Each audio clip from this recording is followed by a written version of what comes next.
네, 하나님의 이루와 평강이 함께 하실 수 있기를 기도하겠습니다. 감사합니다. 네, 우리 같이 이제 인사 나누고 말씀을 나누겠습니다. 우린 일어나서 함께 가는 교회입니다.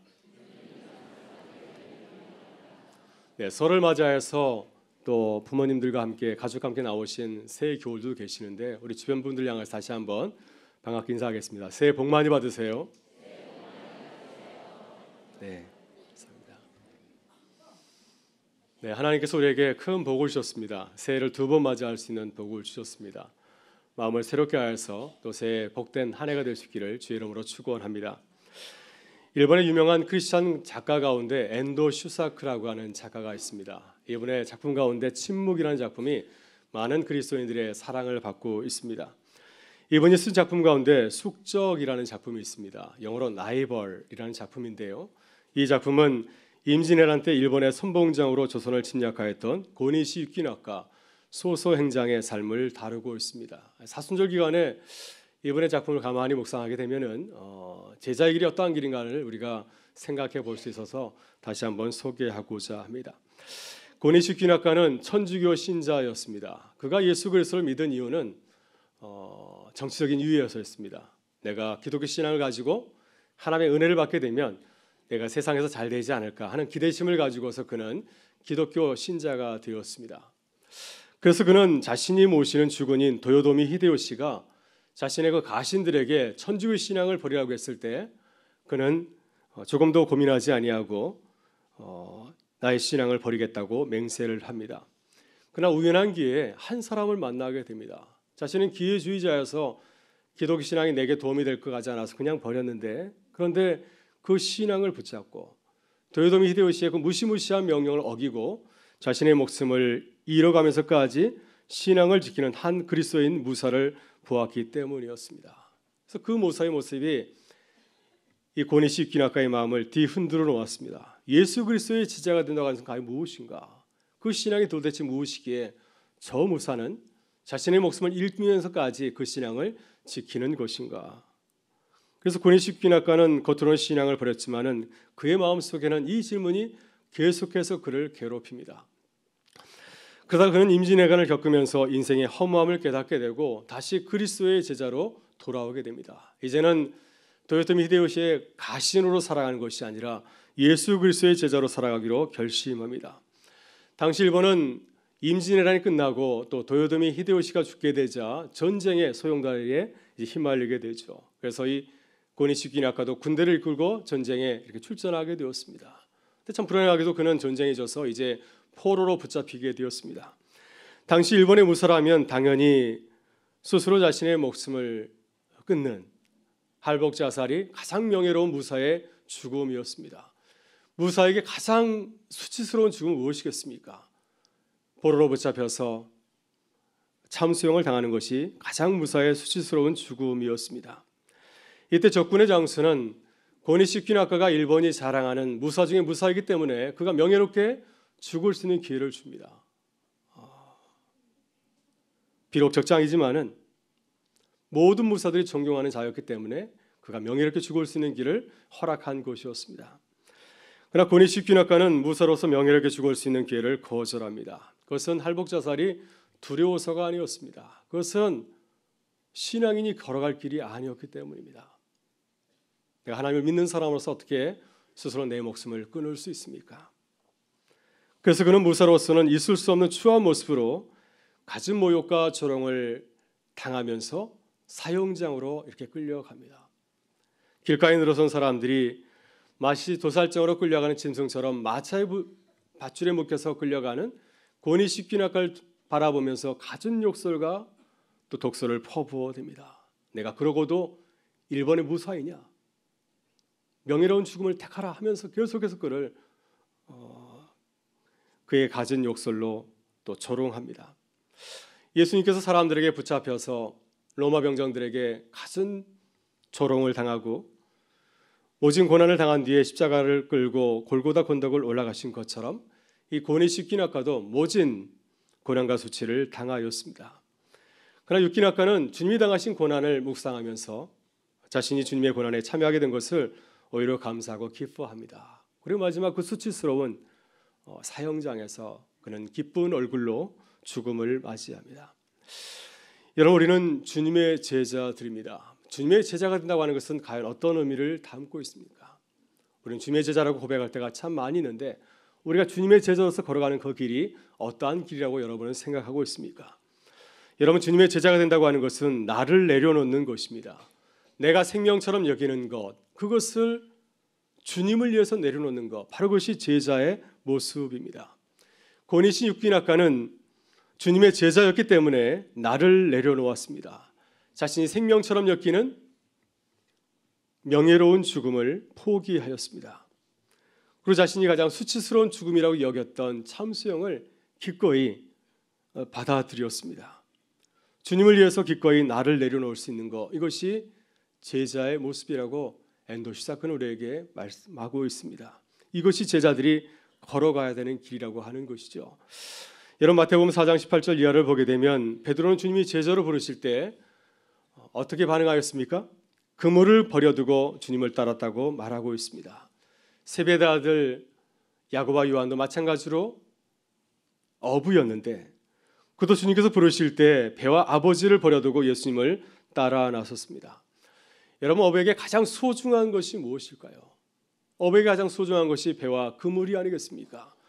배와 그물이 없이 어떻게 물고기를 잡으며 매일매일의 삶을 살아갈 수 있겠습니까? 또 우리에게 부모님만큼 소중한 분이 어디에 있겠습니까? 그러나 베드로와 요한과 야고보는 주님께서 그를 제자로 부르실 때 모든 것을 내려놓고 주님을 따라갔습니다. 지금까지 내가 붙잡고 있었던 세상적인 가치들, 명예, 재산, 그리고 가족까지도 다 내려놓고 주님을 따라갔습니다. 여러분, 주님은 우리를 제자로 부르실 때 모든 것을 다 버리고 나를 따라오라 말씀하셨습니다. 지금까지 내가 내 생각대로 살아왔다고 한다면 이제부터는 주님의 말씀대로 하는 대로 살라고 하는 것이죠. 지금까지 내가 나의 삶의 주인이 되어서 살아왔다고 한다면 이제부터는 너의 삶의 주인을 예수님으로 모시고 주님으로 모시고 살아가라고 하는 말씀입니다. 왜 주님께서 우리에게 말씀하셨을까요? 적당히 주님을 따라오라고 말씀하셨다고 한다면 우리가 얼마나 편하게 주님을 잘 믿겠습니까? 근데 그러나 주님께서는 그렇게 말씀하지 아니하시고 철저하게 나를 내려놓고 주님을 따라오라고 말씀하셨습니다. 매우 엄격한 제자의 조건을 우리에게 요구하고 있습니다. 주님께서 그렇게 말씀하신 것은 바로 그것은 우리를 위해서였습니다.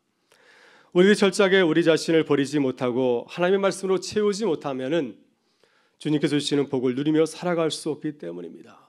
우리가 세상을 붙잡고 있으면은 우리 하나님께서 얼마나 부유하신 분인지를 깨달을 수 없고 우리가 세상을 적당히 타협하며 살아가게 되면 주님께서 얼마나 전능하신 분인지를 우리는 도저히 깨달을 수 없기 때문입니다. 그래서 주님께서는 우리들이 하나님의 보유함을 누리면서 이 땅을 살아가게 하시려고 우리에게 끊임없이 모든 것을 버리고 주님을 따르라고 말씀하시는 것이죠. 오늘 주님께서는 주님의 제자들인 우리에게 우리가 반드시 붙잡아야 될 또 하나의 중요한 마음 자세에 대해서 말씀을 하고 있습니다. 오늘 주님께서 이렇게 말씀하셨습니다. 우리 마태복음 5장 4절의 말씀을 같이 한번 읽어보겠습니다. 애통하는 자는 복이 나니 위로를 받을 것이며. 아멘. 주님은 우리에게 애통하는 자가 되라고 말씀합니다. 애통은 우리 사람들이 감당하기 가장 힘든 슬픔을 말하고 있습니다. 야곱이 아들 요셉이 짐승들에게 물려 죽었다는 소식을 아들들에게서 듣게 되었을 때 야곱은 어떻게 하였습니까? 밤이 새도록 애곡하고 슬퍼하였습니다. 바로 이것이 주님께서 우리에게 말씀하시는 애통하는 마음입니다. 여러분, 어떻습니까? 이 애통하는 마음을 쉽게 받아들일 수 있나요? 주님께서 우리에게 너희는 기뻐하며 살아가라 말씀하셨으면 우리가 그 말씀을 기쁘게 받아들이겠는데 주님께서 우리에게 기뻐하며 살아가라 말씀하신 것이 아니라 이 땅을 살아가면서 애통하는 자가 되라고 말씀하고 계십니다. 왜 주님께서는 우리에게 애통하라고 말씀하셨을까요? 무엇 때문에 우리가 애통하며 이 땅을 살아가야 되겠습니까? 여러분, 우리들이 살아가면서 주로 힘들어하고 슬퍼하는 것들은 어떠한 것들인가요? 우리는 시험에 떨어졌을 때 크게 슬퍼하고 낙담하죠. 사랑하는 사람과 사이가 멀어졌을 때, 가까운 사람과 관계가 깨졌을 때 우리는 애통하게 됩니다. 사업이 안 되고 경제적으로 어려움을 겪을 때 무척 힘들어하죠. 무엇보다도 사랑하는 가족이나 어떤 자녀가 병이 들었거나 세상을 떠났을 때 우리는 크게 아파하고 애통해 합니다. 제가 아는 분도 자녀를 잃은 분이 있는데요, 아주 수년 동안 그 자녀 때문에 아주 힘들어하는 것을 본 적이 있습니다. 여러분, 우리는 이렇게 눈에 보이는 것들, 우리에게 직접 손해가 생기거나 피해를 입게 되었을 때 애통해야 합니다. 물론 우리들이 이러한 인간적인 약함이나 우리들이 감당하기 힘든 문제로 아파할 수가 있습니다. 그러나 주님께서 제자된 우리에게 부탁하신 애통은 이런 수준의 애통함이 아니죠. 왜냐하면 이런 애통함은 누구든지 어려움을 겪게 되면 느낄 수 있는 그런 애통함이기 때문입니다. 주님께서 제자된 우리에게 특별히 부탁하신 애통함은 보다 영적인 것입니다. 이 애통함은 하나님의 눈을 가지고서 세상을 바라보았을 때 느낄 수 있는 그러한 마음을 말하고 있습니다. 하나님의 통치를 거부하는, 하나님의 다스림을 거부하는 세상을 바라보면서 아파하는 마음이죠. 그러나 우리들이 세상 사람들과 똑같은 육적인 눈으로 세상을 바라볼 때는 이런 애통하는 마음을 우리는 가질 수가 없습니다. 여러분, 세상 한복판에 서서 세상을 바라보게 되면 세상이 얼마나 화려하고 멋진지 모릅니다. 한강변을 차를 타고 달려가게 되면 서울이 얼마나 아름답게 보이는지 모릅니다. 한강변에 있는 최고 호텔에 머물면서 서울의 야경을 바라본다면 많은 사람들이 그 아름다운 서울의 야경에 반하지 않습니까? 누구나 그 세상의 화려함에 도취되어서 세상의 행복과 즐거움과 쾌락밖에는 생각하지 못합니다. 정말 세상이 아름답구나 하면서 그것을 본받고 그대로 살아가고 싶지 않습니까? 제 친구 목사님이 뉴욕에서 오랫동안 생활하였는데 뉴저지 쪽에 팰리세이드 파크웨이라고 있습니다. 해변을 달려다니는 아주 아름다운 고속도로입니다. 그 도로를 달리다가 뉴욕의 맨하탄의 야경을 바라보게 되었다고 합니다. 그때 그 모습이 너무나 아름다워서 나도 모르게 고백이 나왔다고 합니다. 와, 정말 미국이 아름답구나. 내가 성공해서 이곳에 살면 참 좋겠다 하는 마음을 가지게 되었다고 하는 것이죠. 여러분, 우리들이 육적인 눈으로 세상을 바라보면 세상은 너무나 아름답고 참 살기 좋은 곳입니다. 거기에는 조금도 애통해야 할 이유가 없습니다. 그러나 영적인 눈으로 바라보게 되면 세상은 울지 않고는 견딜 수 없는 곳입니다. 세상은 너무나 힘들고 어려운 곳이죠. 많은 사람들이 거리를 걸을 때 겉으로는 웃고 있지만 그 마음속에서는 병들어 있고 또 죽어가는 인생이 얼마나 많은지 모릅니다. 제가 미국에 처음 섬긴 교회 장로님이 계셨습니다. 이민 한 30년 이상 되신 분이셨는데 이분에게 참 자랑스러운 아들이 하나 있었습니다. 아주 공부를 잘하는 아들이었습니다. 미국 명문 다트모스 대학을 우선 성적으로 졸업하고 또 뉴욕 맨하탄 월가에서 일하는 그러한 아들이었습니다. 많은 사람들이 그를 부러워하였습니다. 근데 그는 20대 초반의 그 나이에 허드슨 강에 자신의 몸을 던져서 세상을 떠나고 말았습니다. 한 달 만에 경찰이 그 시신을 찾아내었습니다. 시신이 너무 부패되어서 장례식을 치렀지만은 시신을 많은 그 조문객들에게 공개하지 못하는 뷰잉을 하지 못하였습니다.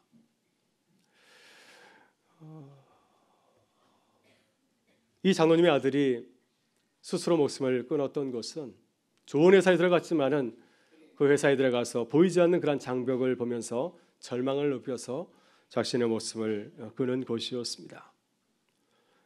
겉으로는 굉장히 아름다운 맨하탄이었지만 그 속에는 한 청년의 영혼을 죽이는 무서운 악이 있었기 때문이었습니다. 여러분, 우리들이 살아가는 세상은 빙산에 충돌하여 침몰하였던 타이타닉 호와 같습니다. 영화 타이타닉을 보신 분은 알겠지만 당시 타이타닉 호는 세계에서 가장 크고 화려한 호화 유람선이었습니다. 그 타이타닉 호를 탔던 사람들은 그 유람선의 화려함에 도취되어서 매일같이 파티를 하면서 시간을 보내었습니다. 즐거워했습니다. 그 배에 타고 있었던 사람들은 애통해야 할 이유가 전혀 없었습니다. 그러나 그 배는 어디를 향해 달려가고 있었습니까?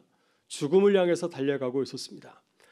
여러분, 이 사실을 안다면 어찌 앉아서 기뻐하고 파티만 할 수 있을까요? 내가 지금 타고 있는 이 배가 침몰하고 있다는 사실을 알고 있다면 어떻게 기뻐할 수 있겠습니까?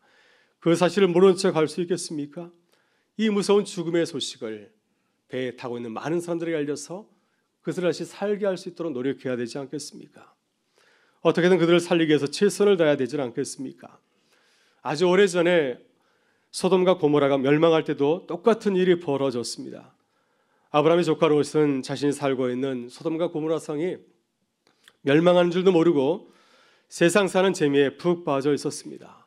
자신이 살고 있는 도시가 하나님의 무서운 진노를 받아서 하나님의 심판을 앞두고 있다는 사실을 전혀 느끼지를 못하였습니다. 그러했기 때문에 롯은 애통해하지 아니하였습니다. 롯의 사이들은 어떠하였습니까? 하나님의 사자가 그 성에 가서 그의 사이들에게 이 무서운 소식을 알렸지만은 그러나 그 사이들은 이 사실을 듣고도 웃어 넘겼습니다. 그들은 침몰한 타이타닉에 타고 있었던 사람들처럼 전혀 슬퍼하지 아니하고 오히려 세상의 쾌락에 푹 빠져서 즐거워하였기 때문이었습니다. 그러나 아브라함은 어떻게 반응하였습니까? 자신의 사랑하는 조카 롯이 살건 이 소돔과 고모라 성이 하나님의 심판을 받아서 멸망한다는 소식을 듣게 되었을 때 그는 지체할 줄 몰랐습니다. 그는 애통해하면서 하나님께 울부짖으면서 기도하지 않았습니까? 하나님의 뜻을 바꾸기 위해서 그는 하나님께 매달렸습니다. 감히 5번이나 하나님의 뜻을 바꾸는 기도를 드리지 않았습니까? 하나님 이 성에 50명의 의인이 살고 있다면 그리하여도 이 성을 멸망하시겠습니까? 하면서 하나님께 간절히 구하면서 그 성이 다시 살아날 수 있도록 애통하면서 기도하였습니다. 자신의 사랑하는 조카가 망하는 것을 그냥 지켜볼 수 없었기 때문이죠. 이것이 아브라함이 소돔과 고모라 성과 조카 롯을 바라보면서 애통해하는 이유였습니다. 여러분, 하나님은 우리들이 침몰한 타이타닉과 같은 세상을 바라보면서 가슴을 치며 애통해하는 자들이 되기를 원하시는 줄 믿습니다. 주와는 생명을 구하기 위해서 눈물 흘리면서 기도하는 애통하는 자들이 주님은 우리에게 원하십니다. 아직도 철의 장막 아래서 신음하는 북한 동포를 바라보면서 아파하고 또 민족의 통일을 위해서 간절히 기도하는 자들이 주님께서는 원하시는 줄 믿습니다. 여러분, 우리 교회가 60주년을 맞이해서 성교배를 지원하였던 대성고등학교 온가훈 목사님께서 우리 교회에 오셔서 말씀하신 것처럼 지금 많은 청소년들은 미전도 종족입니다. 지난주인가요? 군산 드림교회 목사님이 오셔서 우리 청소년들을 외계인이라고 표현했는데 지금 그들은 전도의 대상이라고 하는 것입니다. 많은 청소년들이 교회를 떠나고 있습니다. 얼마나 많은 믿음의 자녀들이 하나님의 신앙에서 멀어지고 있는지 모릅니다. 저는 몇몇 기독교 대학에서 채플에서 말씀을 전한 적이 있습니다. 근데 그 자리는 참 기쁜 자리가 아닙니다. 왜냐하면 많은 대학생들이 말씀을 전하는 목사를 향하여서 굉장히 냉소적으로 아주 공격적인 눈으로 바라보기 때문이죠. 당신이 무슨 말을 전한다 할지라도 난 당신의 말을 듣지 않겠다 하는 자세로 잠을 자는 것처럼 하면서 굉장히 거부하고 있기 때문입니다. 그래서 어떤 유명한 목사님께서는 미션 스쿨에 가서 말씀을 전하다가 하도 학생들의 태도가 불량해서 설교하다 중간에 뛰쳐났다고 하는 그러한 웃지 못할 그러한 이야기도 있습니다. 바로 이것이 우리들이 젊은이들을 미전도 종족이라고 부르는 이유입니다. 여기에 주님께서 우리를 주님의 제자로 부르신 이유가 있습니다. 주님은 아주 아름답게 잘 지은 아주 크고 화려한 예루살렘 성과 성전을 바라보면서 슬피 우셨습니다. 그 성과 성전의 멸망이 가까웠기 때문이죠. 이렇게 주님은 우리들이 주님의 눈으로 세상을 바라보라고 말씀하십니다. 임박한 하나님의 심판을 견디지 못할 이웃과 세상과 민족을 바라보면서 울면서 기도하라고 우리에게 당부하고 있습니다.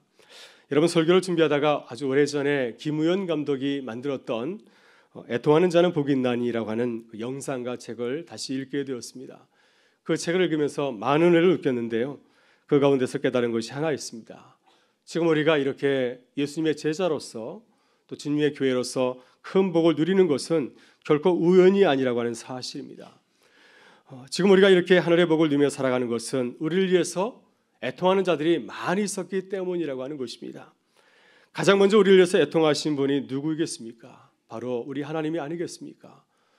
우리 하나님께서는 우리가 죄로 인해서 죽어가는 모습을 바라보시면서 애통해 하셨습니다.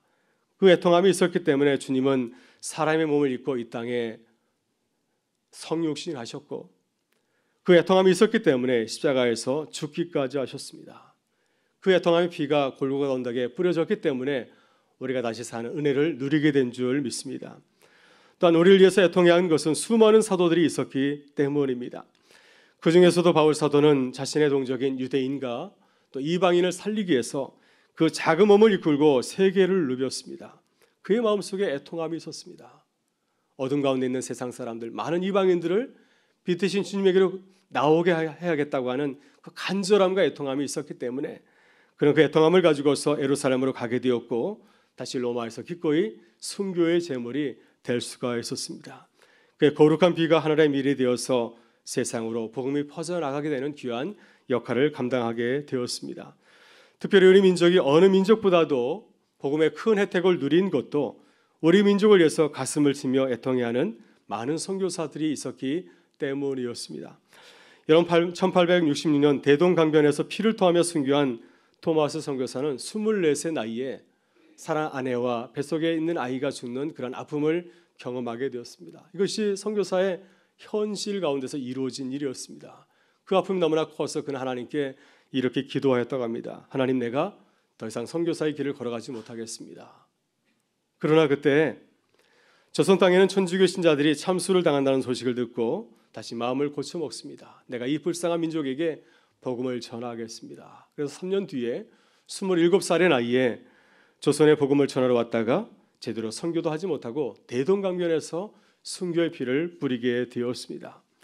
여러분, 그런데 참 놀라운 일이 벌어졌습니다. 많은 사람들은 토마스 선교사가 아무런 선교의 열매도 맺지 못하고 헛된 죽음을 당했다고 말하곤 합니다. 아무런 복음의 열매도 맺지 못했다고 이렇게 말하곤 합니다. 왜냐하면 그는 대동강변에서 내리자마자 조선 군조에 의해서 죽음을 당하였기 때문이었습니다. 그런데 연변가기대 부총장을 지냈던 정진호 교수의 간증집을 보게 되면은 한국의 크리스천들이 힘을 모아서 평양에 세운 평양과학기술대학의 그 터가 바로 토마스 선교사를 기념하기 위해서 세운 교회의 터였다고 증거하고 있습니다. 여러분, 놀랍지 않습니까? 100여 년 전에 흘렸던 토마스 선교사의 그 피의 흔적 가운데 북한 선교를 위해서 세워진 평양과학기술대학이 세워졌다고 하는 것입니다. 하나님께서는 조선을 향해서 흘렸던 그 애통함의 그 눈물을 기억하시고 그의 삶의 자리 가운데 하나님께서 귀한 선교 역사를 이어가시는 것을 보게 됩니다. 우리나라 말로 성경을 최초로 번역하였던 로스 선교사도 애통함을 가지고서 조선을 품은 선교사였습니다. 그런 토마스 선교사가 대동강변에서 조선을 위해서 선교하다가 순교를 당했다는 소식을 듣고 조선을 가슴에 품고 기도하였습니다. 그러다 하나님의 인도하심 가운데서 조선에서 온 청년들을 만나서 그들과 함께 한국어로 된 성경을 번역하기 시작하였습니다. 이때 번역을 도운 백홍준, 서상윤, 서경주 형제들이 이 로스 선교사를 만나서 주님을 만나게 되었고 후일 1907년 평양 대업운동의 밑거름이 되는 조선 최초의 소래교회를 세운 인물들이 되었습니다. 여러분, 이렇게 믿음의 역사를 추락하다 보면은 거기에는 하나님과 세상과 이웃을 위해서 가슴 아파하고 애통해한 자들이 있었습니다. 애통하는 자들을 통하여서 이 세상 가운데서 복음의 씨앗이 뿌려졌고 또 부흥의 역사가 일어났음을 우리는 고백하지 않을 수 없습니다. 우리 지금 이렇게 복음의 은혜를 누리고 있는 것은 우연히 이루어진 것이 아니라 우리를 위해서 누군가 애통하며 눈물을 흘렸기 때문에 그 열매를 우리가 누리고 있는 줄 믿습니다. 여러분, 우리는 이렇게 주 안에서 빚진 자들입니다. 우리는 주 안에서 큰 빚을 진 자들입니다. 바로 여기에 우리들도 주님의 제자로서 애통해하는 중요한 이유가 있는 줄 믿습니다. 사랑하는 여러분, 주님은 우리를 애통하는 자로 부르셨습니다. 하나님, 우리들이 주님의 마음을 가지고서 세상을 바라보면서 애통하는 자들이 되기를 원하십니다. 주님과 함께 어둠 가운데 있는 이 세상을 바라보면서 애통하는 주님의 사람들이 되실 수 있기를 바랍니다. 우리가 주님을 위해서 애통하는 눈물을 흘리며 애통하는 기도를 드릴 때 주님께서 우리의 기도를 들으시고 이 땅 가운데 하나님의 나라를 아름답게 세워 가실 줄 믿습니다. 여러분, 저 자신은 지극히 작은 씨앗입니다. 그러나 그 작은 씨앗이 한번 뿌려져서 썩게 되면은 하늘의 새들이 날아와서 깃드는 크고 아름다운 나무로 변한다고 주님은 약속하고 있습니다. 우리가 주 안에서 흘리는 애통함이 바로 이와 같습니다. 우리가 흘리는 애통함의 눈물은 겨자씨와 같이 참으로 작을지 모르지만은 주님께서 우리가 흘리는 그 눈물을 통해서 하나님의 아름다운 나라를 이루어 가실 줄 믿습니다. 지금은 그것을 보지 못하지만 때가 되면 주님께서는 우리의 애통함의 눈물이 얼마나 아름다운 결실을 거뒀는지를 우리에게 보여주실 것입니다. 우리 주변에는 많은 이웃들이 우리에게 나와서 당신의 애통한 눈물을 통해서 우리가 그 열매를 거두게 되었습니다. 이런 감격적인 고백을 우리가 하게 될 줄 믿습니다.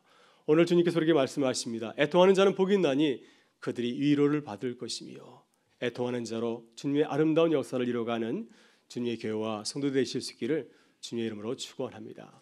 우리 다 같이 일어나셔서 함께 결단의 찬송을 드리도록 하겠습니다.